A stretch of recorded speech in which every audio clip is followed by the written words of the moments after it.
Okay guys, for today's video ay pag-uusapan natin itong advisory na inilabas po ng Philippine National Police Civil Security Group, Firearms and Explosive Office, Kamkrame ito. Naka-address po ito sa lahat ng RCSU sa buong Pilipinas at sa lahat po ng licensed citizens. Ito po ay nakapetsa noong January 16, 2025.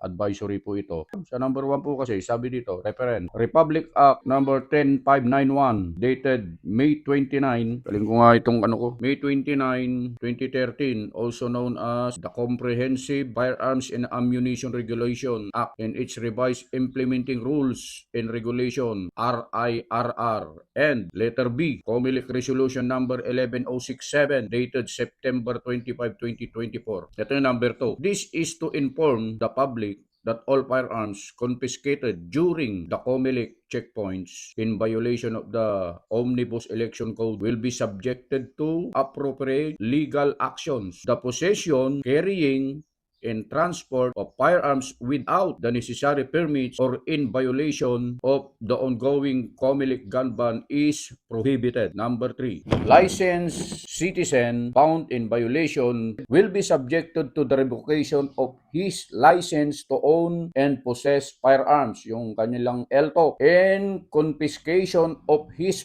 firearms and all other firearms registered under his name and could face charges under the relevant provisions of the Omnibus Election Code. Authorities strongly urge the public to comply with all rules and regulations to help maintain a safe, orderly, and peaceful election 2025. Please be guided accordingly. Nakalagda po rito yung ating Chief FEO na si Sir Police Brigadier General Erickson Dilag. Okay, so pag-usapan natin to guys. So napakatindi po nito.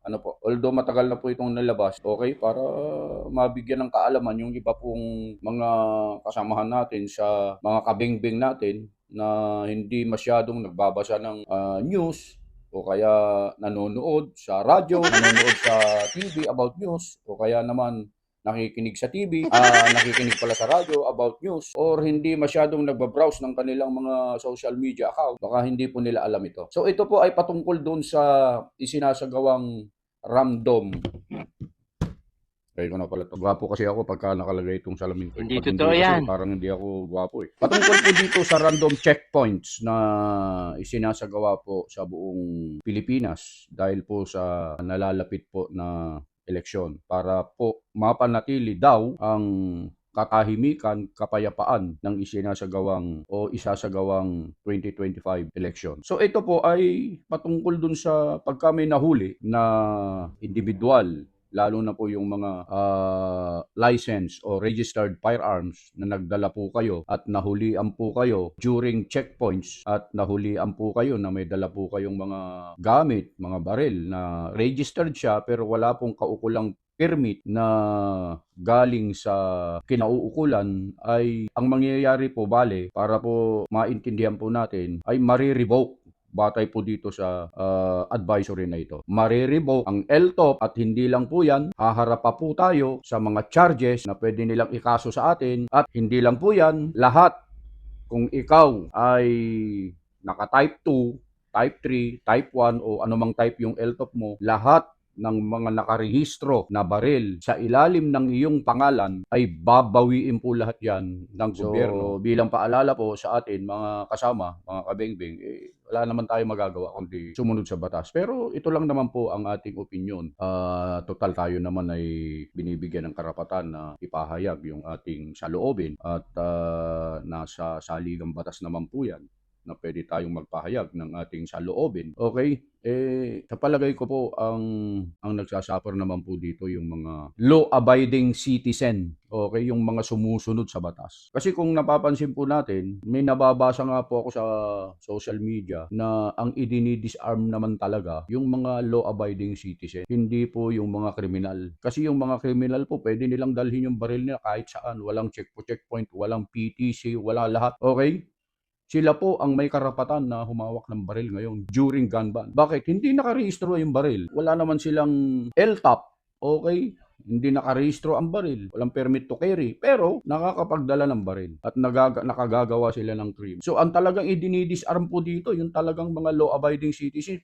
Naniniwala po ako dun sa nababasa ko. So sana po makita rin po ito ng ating mga mambabatas na sana one day hindi naman natin sinasabing, "Hoy, gawin nyo to." Sino ba tayo? O isabatas nyo naman to o kaya baguhin nyo na. Wala tayong karapatan po doon. Ang sa atin, sasabihin lang natin na sana naman bigyan ng konsiderasyon yung mga law-abiding citizens na sumunod sa lahat ng proseso. Sabi mag-LTOP, nag-LTOP, parehistro yung mga gamit, pinarehistro lahat. Pagka lalabas, kumuha kayo ng mga permit to carry nyo para sa madala nyo. Sinunod lahat po ng mga proseso na yan. Pero pa sa panahon po na may gun ban, wala na pong pagkakataon na protektahan ang sarili at ang kanyang pamilya kung sila'y lumalabas sa tahanan kasi hindi na po nakakapagdala ng baril. Kami po ay hindi kontra sa lahat ng mga batas na pinatutupad tungkol sa pagmamay-ari ng baril. Pero sana po ay mabigyan din po ng pagkakataon na sana ay magkaroon ng tiyan yung mga sumusunod sa batas. Kung meron naman sanang permit to carry, why not? Na hindi siya makapagdala ng baril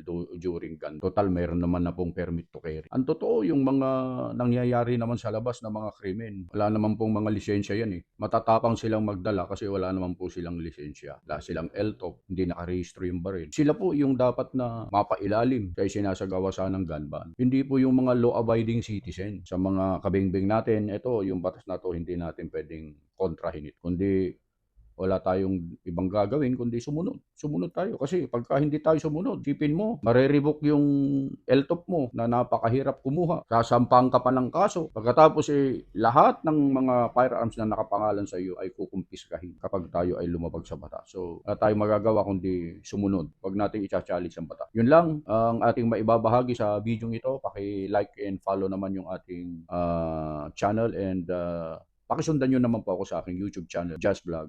At mag-subscribe na rin po kayo. Pakipitikin nyo na rin po yung notification bell para ma-notify kayo sa mga videos na ini-upload natin.